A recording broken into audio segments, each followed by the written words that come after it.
lifting up Jesus, opening His Word from Australia, Denmark, Israel, Japan, New Zealand, Northern Ireland, Republic of Ireland, Singapore, South Africa, United Kingdom, Thailand, the Philippines, United States, and throughout the world. You're watching Moriel TV.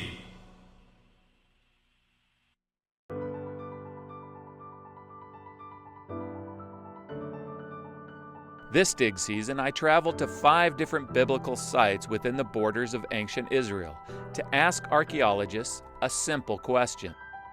In their excavation work, do they use the Bible as a tool?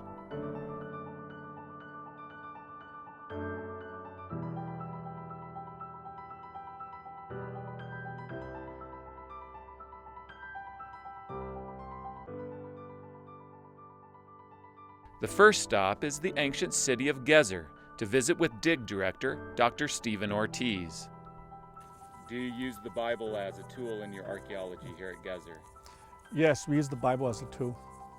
The Bible mentions Tal Gezer a lot, and so we use the Bible to help us reconstruct the history. So we use the Bible and we use the archaeology to reconstruct what happened here. Jericho is famous as the biblical city where the walls came tumbling down. I stopped there to visit with archaeologist Dr. Titus Kennedy. In the book of Joshua, it says the Israelites destroyed Jericho and they burned the city. Right here we can see some of the toppled mud brick wall and clear evidence of a fire destruction. So Dr. Kennedy, do you use the Bible as a tool in your archaeology? Yes, I do. I find it extremely useful in not only locating sites, but helping us understand the historical record better.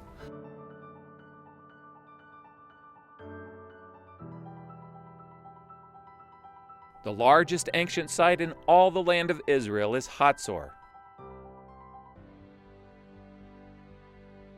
where I asked longtime dig director Dr. Amnon Bentor how important the Bible is to biblical archaeology.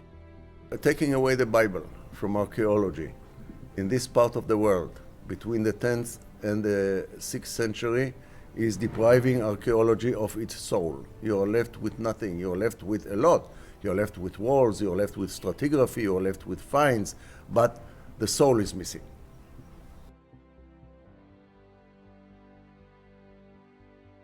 Next up was Dr. Aaron Mayer, who is the dig director at Gath, the hometown of Goliath.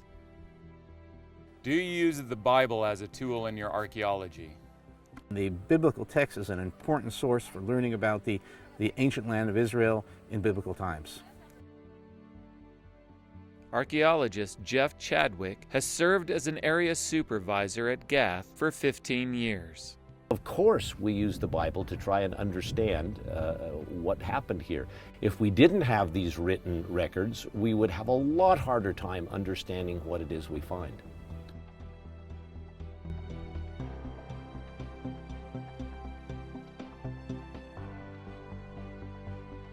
In Jerusalem, excavations are currently being conducted by archaeologist Dr. Shimon Gibson. Do you use the Bible as a tool in your archaeology? The Bible can be illuminated by archaeology, there's no doubt about it. When you're excavating a place like this, which is referred to in the sources as the upper city, and when you come down on remains which date from the time of King Hezekiah, who's mentioned in the Old Testament, then it all comes alive.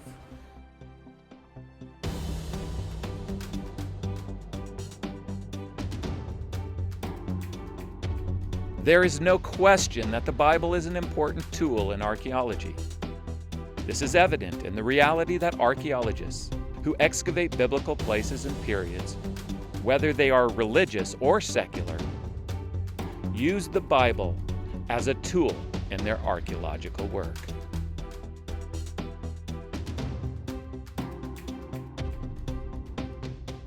Hi, this is Tim from Moriel TV and Moriel Radio here live in California with James Jacob Prasch. Jacob, our good brother Andy over in Nottingham had the question, do the Jewish leaders of today, both political and religious, know where the Ark of the Covenant is? Will it reemerge for the building of the third temple? And what would the role of the Ark be during the tribulation and the millennium, should it still exist? Thank you for taking the time. Yours sincerely, Andy Harrison. There are certain ultra-Orthodox rabbis who claim the Ark of the Covenant is hidden underneath the Temple Mount, deeply embedded beneath the bedrock. They claim that. They think it is close to the dedication stone of the temple, which would have placed the Holy of Holies not where the Mosque of Omar is, but about 70 meters north of it, where the Dome of the Spirits is. And some ultra-Orthodox rabbis, bearing in mind these are Kabbalists, these are mystical rabbis who practice the occult, believe they know where it is, there somewhere. There is a theory that the Ark will be rediscovered and create the impetus to rebuild the temple.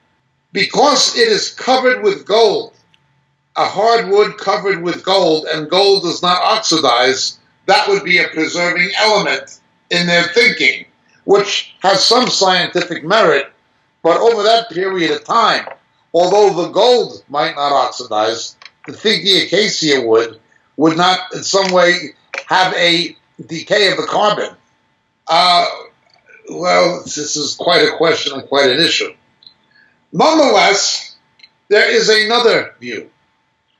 The Ethiopian Orthodox Church, which is related to the Coptic Church, combines Coptic Christianity, similar to what you have in Egypt and in Sudan. It combines Coptic Christianity with Judaism. Their belief being that Haile Selassie was the descendant of King Solomon and the Queen of Sheba. That the Queen of Sheba and Solomon had children, and from that bloodline came Haile Selassie. The Rastafarian cult, of course, takes this even further beyond anything Haile Selassie believed or that the Ethiopian Orthodox Church teaches. But they had multiple models of the Holy Ark. The theory was that in the days of Jeremiah, before Nebuchadnezzar destroyed the temple, the Ark was taken to Ethiopia, to the area of Lake Tana, where the Falashes, the black African Jews, came from. And it's hidden in a cave underneath a small chapel, where there's one monk who lives in that chapel, and it's hidden underneath it. This is the belief of the Ethiopian Orthodox Church, that they actually have it. And you can see at certain times of the year, 10,000 women with candles kneeling down outside in front of this chapel. That is their belief. Now again, there are multiple models, replicas of the Ark of the Covenant in churches in, perhaps not Addis Ababa so much, but certainly in northern Ethiopia.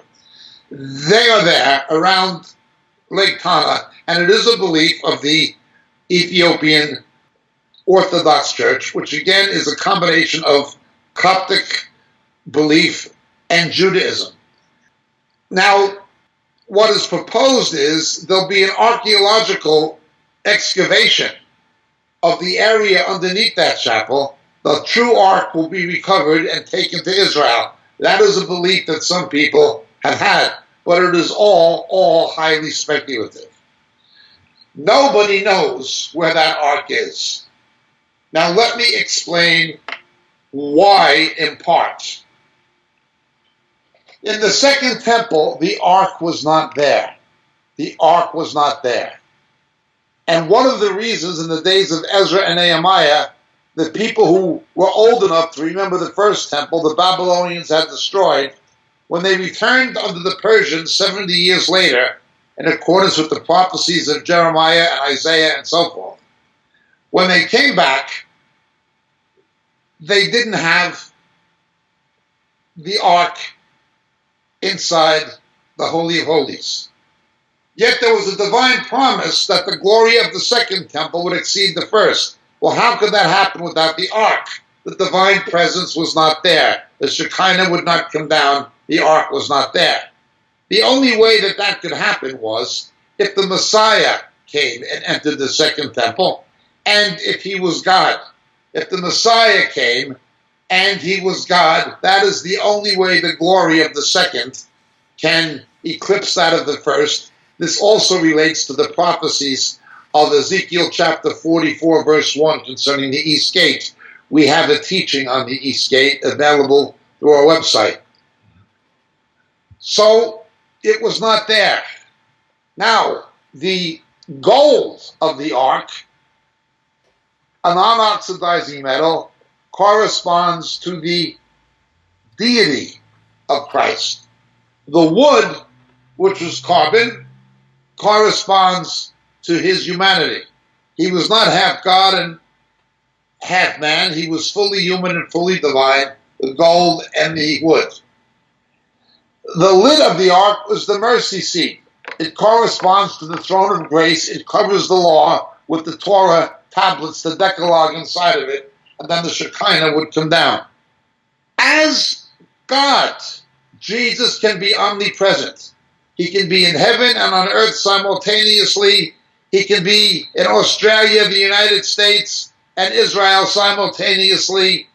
He can be in Europe and Latin America simultaneously. He can be in Africa and in the Arctic simultaneously. On heaven and earth, whatever he wants to do as God, he can be omnipresent by his spirit and so forth.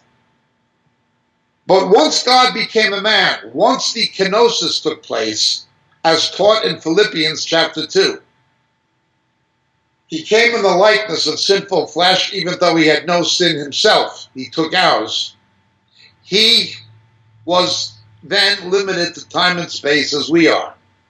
So, in other words, the absence of the ark from the second temple did not only remind them of the sin of their forefathers, but its absence meant that the Messiah had to come into the second temple and he had to be God.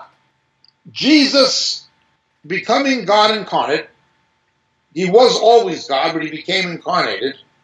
In eternity was God, but once he became incarnated, he could not be in the Holy of Holies in the ark and out in Solomon's portico teaching his disciples simultaneously. He could not be omnipresent.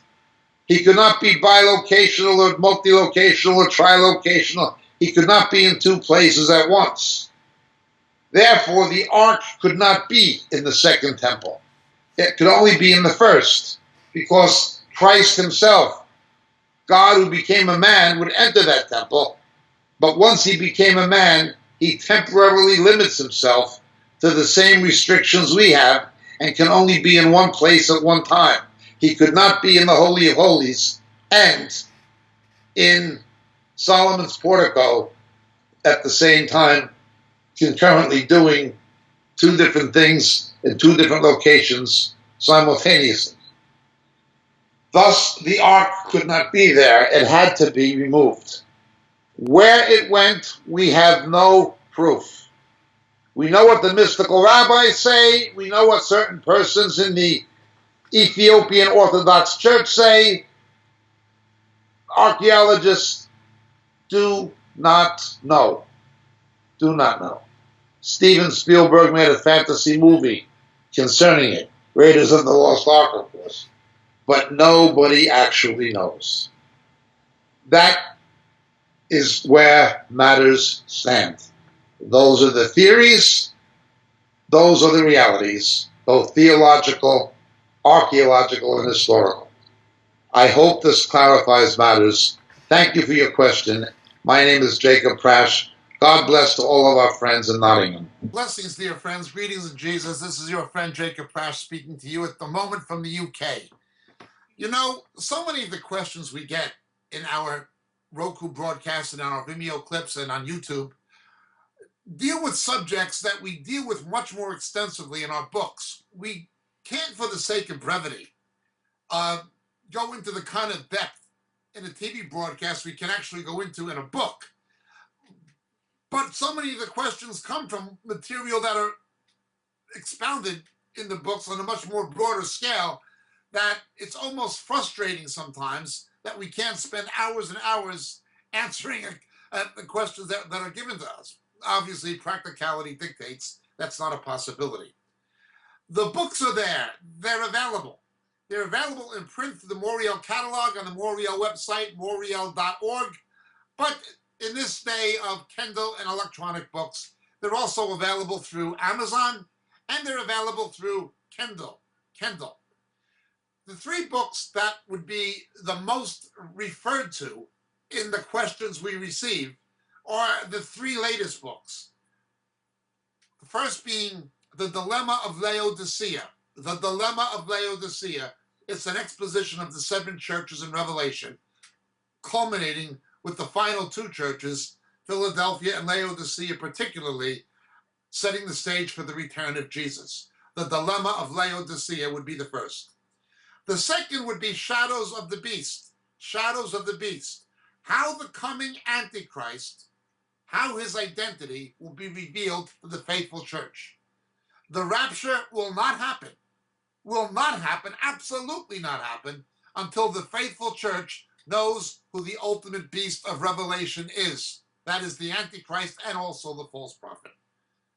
How the identity of the coming Antichrist will be revealed to the faithful church.